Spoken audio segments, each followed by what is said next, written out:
Hello friends, I PK Chaudhary welcomes you all to our YouTube channel Creative Study AK. So guys, आज हम इस video में chemistry का chapter that is solid state start करने वाले हैं, जो कि चैप्टर 3 है। तो सॉलिड स्टेट हमारा चैप्टर है। सबसे पहले हम जनरल बातें डिस्कस करेंगे, ठीक है। सबसे पहले मैं स्टार्ट करती हूँ। देखो, कोई भी चीज़ है, सब्सटेंस है, मैटर है हमारे पास, उसको हम क्लासीफाई करते हैं डिफरेंट फॉर्म्स में। तो जनरली जो हम करते हैं, मेन टाइप की क्लासिफिकेशन है किसी भी मैटर की, वो हम करते हैं सॉलिड, लिक्विड, गैसियस। जो मेन इंपॉर्टेंट क्लासिफिकेशन है वो 3 करते हैं, सॉलिड, लिक्विड या गैस। कोई भी चीज़ है हमारे पास, वो हम कहते हैं ये सॉलिड है, ये लिक्विड है और ये गैस है ना। ऐसा ही कुछ होता है, ये जनरल क्लासिफिकेशन है। अब देखो, अब मैं क्या बोल सकती हूँ, मार्कर है मेरे पास। मार्कर क्या है, सॉलिड है, लिक्विड है या गैस है ना। तो इसके लिए मैं क्या देखूंगी, इसकी प्रॉपर्टीज चेक करेंगे कि क्या प्रॉपर्टी शो करता है, सॉलिड की है या लिक्विड की है या गैसियस की है। अब प्रॉपर्टी का मतलब क्या है, सबसे पहले जो मेन प्रॉपर्टी है वो क्या होती है। मेन प्रॉपर्टी जो है गाइस, वो है हमारे पास कॉन्सिक्वेंट पार्टिकल्स।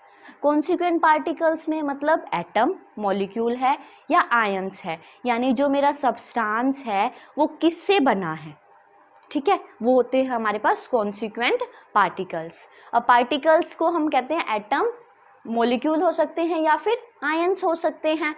ओके, अब ये मार्कर है, इसमें क्या है, इसमें मेरे पास है एटम, एटम से बना है, मॉलिक्यूल से बना है। सबसे पहले हम चेक करते हैं जो हमारे कॉन्सिक्वेंट पार्टिकल्स है उनके बीच में स्पेस कितना है, उनके बीच में स्पेस कितना है, उनकी अरेंजमेंट कैसी है। फिर हम डिस्कस करते हैं कि force, strong force of attraction है या फिर वीक फोर्स ऑफ अट्रैक्शन है। तो ये जो दो चीज़ें हैं मेन हमारे हेल्प करती है क्लासीफाई करने में किसी भी सब्सटेंस को सॉलिड, लिक्विड या फिर गैसियस में। ओके, अब देखो, हम लिक्विड और गैसियस की ज़्यादा प्रॉपर्टीज कुछ हम नहीं करेंगे क्योंकि हमारा चैप्टर नहीं है ये। तो इस चैप्टर के अकॉर्डिंग सॉलिड स्टेट यानी हम सॉलिड को डिस्कस करेंगे, ठीक है। सॉलिड की प्रॉपर्टीज, उसकी क्लासिफिकेशन, ठीक है, वो सारा कुछ हम इसमें डिस्कस करेंगे।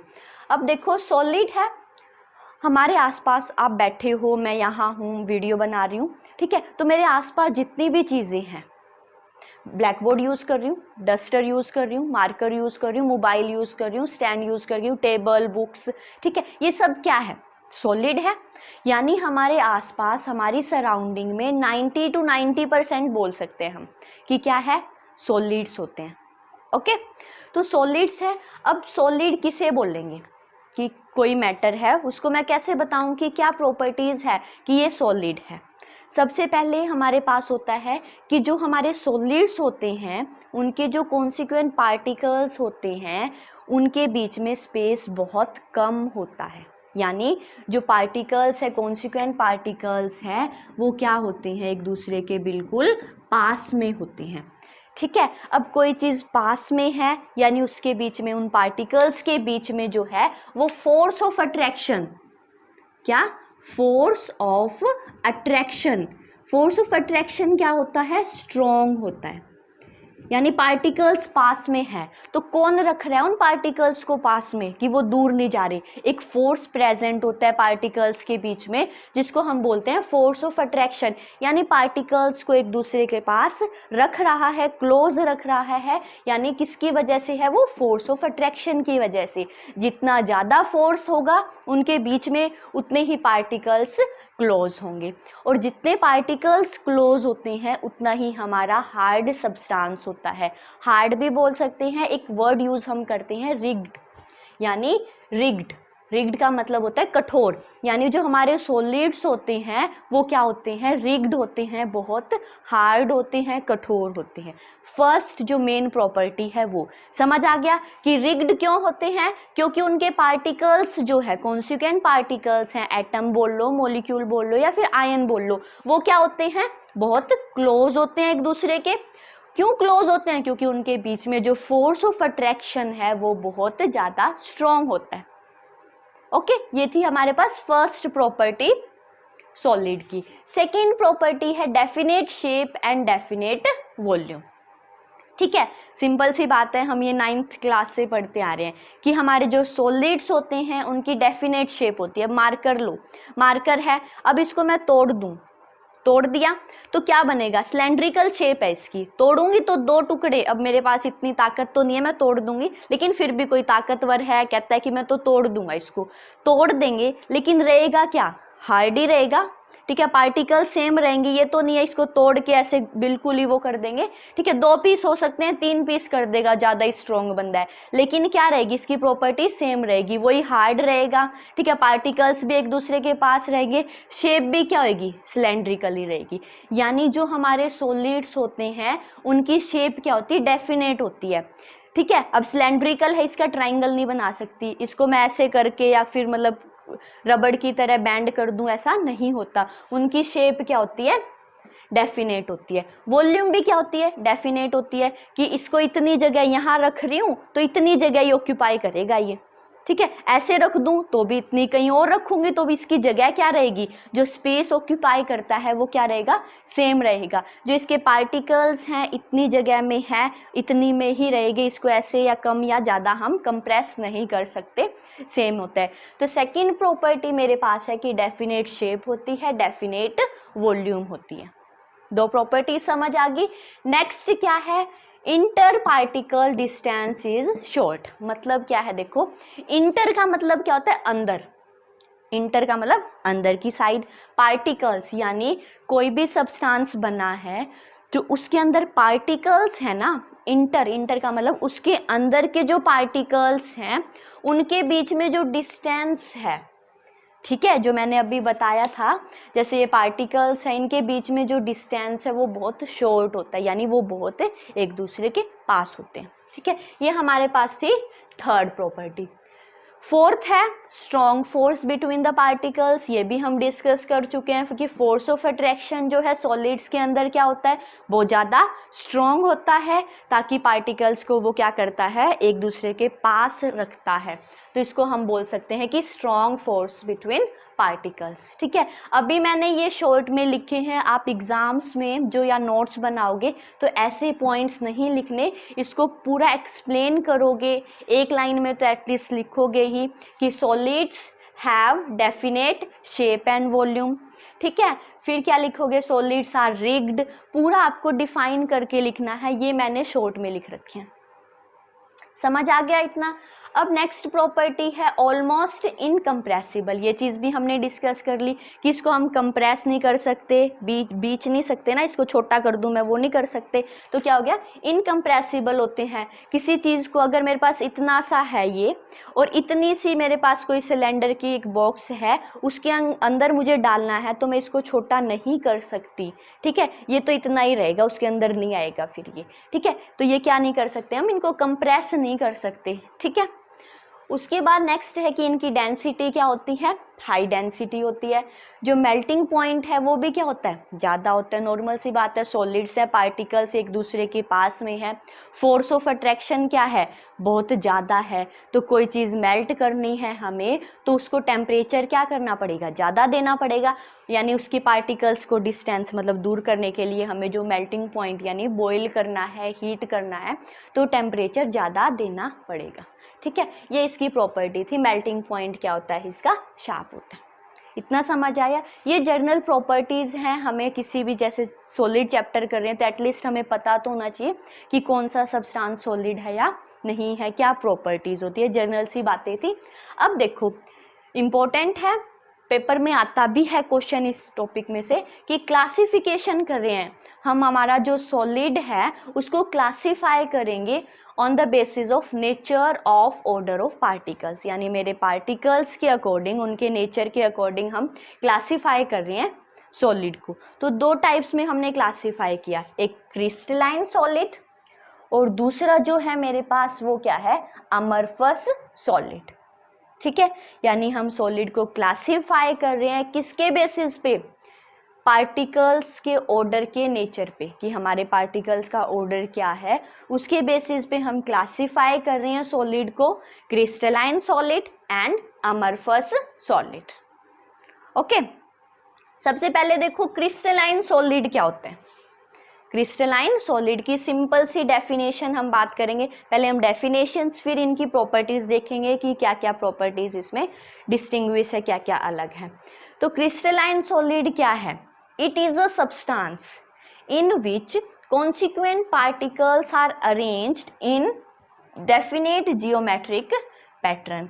यानी मतलब क्या है कि हमारे पास कोई भी सब्सटेंस है, ठीक है। अब देख लो आयरन है, ठीक है, मेटल्स ले लो कोई भी, ओके, मेटल्स ले लो, जितने भी एलिमेंट्स हैं हमारे पास, मेटल्स हो गए, एलिमेंट्स ले लो जैसे निकिल है, कॉपर है, जिंक है, ठीक है। इनके जो पार्टिकल्स का अरेंजमेंट है, जियोमेट्रिकल जो पैटर्न है वो क्या होता है? फिक्स होता है, प्रॉपर होता है, वेल डिफाइंड अरेंजमेंट होता है पार्टिकल्स का। किसके केस में? क्रिस्टलाइन सॉलिड्स का। क्रिस्टलाइन सॉलिड्स के पास डेफिनेट पैटर्न होता है, अरेंजमेंट होता है पार्टिकल्स का, ठीक है। अब देखो कैसे हम ड्रॉ करके बता सकते हैं। जैसे कोई भी है,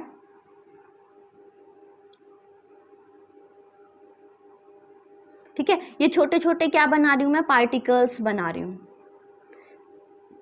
ये स्क्वायर बन गया, यानी एक स्क्वायर का क्या बना लिया मैंने? पैटर्न बना लिया। तो ये फॉलो करेगा कि हर जगह क्या बनेगा? स्क्वायर ही बनेगा। तो इसके जो पैटर्न है वो वेल डिफाइंड होता है। हमें पता है कि अगर एक बता देना हमें कि एक क्रिस्टलाइन सॉलिड है और ये ऐसा स्ट्रक्चर बना रहा है, तो उसको हम पूरा लार्ज स्ट्रक्चर भी बना सकते हैं, क्योंकि वो क्या करता है? उसी स्ट्रक्चर को, उसी पैटर्न को क्या करता है? रिपीट करता है बार बार। यानी उसकी एक पैटर्न क्या है? ये वर्ड आपको याद रखना है, definite geometric pattern. Definite geometric pattern, यानी जो वो बन रहा है, जिसकी वो शेप बना रहा है ना, उसका जो पैटर्न है वो क्या होता है? फिक्स होता है। समझ आ गया? अब नेक्स्ट है मेरे पास अमरफस सॉलिड्स। अमरफस सॉलिड्स क्या होते हैं? इसके अपोजिट है, ठीक है, जिसमें पार्टिकल्स क्या होंगे? रैंडम मोशन में होंगे, रैंडम डिसऑर्डर्ड होंगे, या फिर हम क्या कर सकते हैं कि डेफिनेट पैटर्न नहीं होता। किसी भी कॉन्सिक्वेंट जो पार्टिकल्स, एटम, मॉलिक्यूल्स या आयंस है, उनका डेफिनेट पैटर्न नहीं होता। जैसे अब देखो यहाँ मैंने एक स्क्वायर बनाया, ठीक है, फिर ऐसे चला गया, फिर ऐसे पैटर्न बना लिया, यहाँ स्क्वायर बन रहा है, यानी एक आधी जगह तो स्क्वायर है, फिर बाद में क्या हो रहा है? डिसऑर्डर हो रहा है, रैंडमनेस शो करता है, रैंडमनेस शो करता है, ठीक है। यानी it is a substance in which consequent particles, consequent particles आप लिखोगे, ये तो वर्ड तो यूज करोगे ही, ब्रैकेट में आप लिखोगे कि एटम भी हो सकते हैं, मॉलिक्यूल्स भी हो सकते हैं, या फिर आयंस भी हो सकते हैं, ठीक है। It is a substance in which consequent particles have random arrangement. Random arrangement बोल सकते हैं, या फिर हम बोल सकते हैं it is a substance in which consequent particles do not have definite geometric pattern. अगर आपको ये डेफिनेशन याद है तो इसी से आप लगा सकते हो, डू नॉट लगा दो तो हमारी किसकी बन जाएगी? अमरफस की बन जाएगी, ठीक है। अब उसके बाद देखो क्रिस्टलाइन के एग्जाम्पल्स हम यूज कर सकते हैं, आयरन, कॉपर, कोबाल्ट, ठीक है। उसके बाद हमारे पास है अमरफस के एग्जाम्पल्स, ग्लास हो गया, रबड़ हो गया, प्लास्टिक हो गया। अब प्लास्टिक है, प्लास्टिक को क्या कर सकते हैं? शेप चेंज कर सकते हैं, ठीक है। रबड़ की भी क्या कर सकते हैं हम? फोर्स लगा के शेप चेंज कर सकते हैं, कुछ और भी बना सकते हैं। तो उसमें क्या है कि जो उसके पार्टिकल्स हैं वो पैटर्न सेम नहीं होता, स्ट्रॉन्ग फोर्स नहीं होता उनके बीच में, ठीक है। फोर्स होता है लेकिन स्ट्रॉन्ग नहीं होता जितना हमारा क्रिस्टलाइन सॉलिड्स में होता है। इतना समझ आ गया? ओके, अब हम बात करेंगे कि इसकी जो प्रॉपर्टीज हैं उसकी।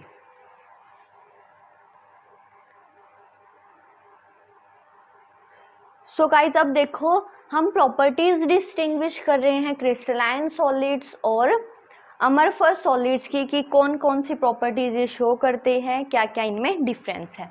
सबसे पहले देखो शेप की बात करें, ठीक है। तो हमने डिस्कस, जैसे हमने इसमें बताया था डेफिनेशन में, कि जो हमारे क्रिस्टलाइन सॉलिड्स होते हैं उनकी वेल डिफाइंड शेप होती है, ठीक है, वेल डिफाइंड शेप ये शो करते हैं। लेकिन अमरफस क्या करते हैं? रेगुलर शेप हमारी नहीं शो करते, ठीक है, फर्स्ट पॉइंट हम डिस्कस करेंगे कि शेप क्या होती है इनकी, वेल डिफाइंड होती है, इनकी वेल डिफाइंड नहीं होती।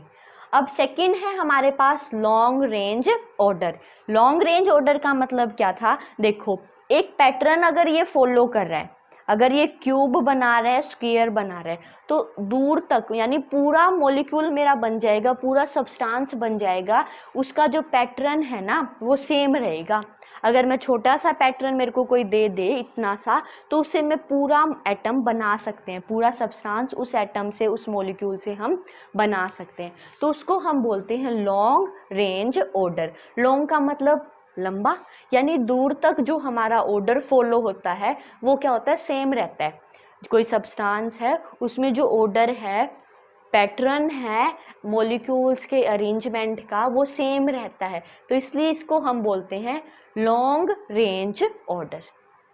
ठीक है, और इसमें क्या होगा, शॉर्ट होगा, कुछ टाइम तक तो वो अपना जो पैटर्न है वो फॉलो करेगा, फिर वो क्या हो जाएगा, इरेगुलर हो जाएगा, छोटा बड़ा, कहीं छोटा कहीं बड़ा, ठीक है, वो पैटर्न आ जाता है। उसके बाद क्या है, शार्प मेल्टिंग पॉइंट। ठीक है, क्रिस्टलाइंस का क्या होता है, मेल्टिंग पॉइंट शार्प होता है। अगर मुझे लिक्विड में सॉलिड को कन्वर्ट करना है तो फिक्स टेम्परेचर होगा, वहाँ तक मुझे उसको हीट करना पड़ेगा, उस टेम्परेचर के बाद ही जो सॉलिड है वो कन्वर्ट होगा मेरा लिक्विड के अंदर। लेकिन हमारे जो अमरफस हैं वो क्या हो जाते हैं, थोड़ा सा हीट करेंगे तब भी किस में कन्वर्ट हो जाएंगे, लिक्विड में कन्वर्ट हो जाएंगे, मेल्ट होना स्टार्ट हो जाते हैं। तो इनका क्या करते हैं, do not show sharp melting point. अब देखो रबड़ ही ले लो, रबड़ को अगर मैं ऐसे ही धूप में रख दूं बाहर, तब भी वो क्या हो जाता है, मेल्ट होना स्टार्ट हो जाता है। तो वो किसका एग्जाम्पल है, अमरफस सॉलिड्स का एग्जाम्पल है। ठीक है, क्योंकि उसकी रेगुलर अरेंजमेंट नहीं होता पार्टिकल्स का, ठीक है, उसकी वजह से वो क्या करता है,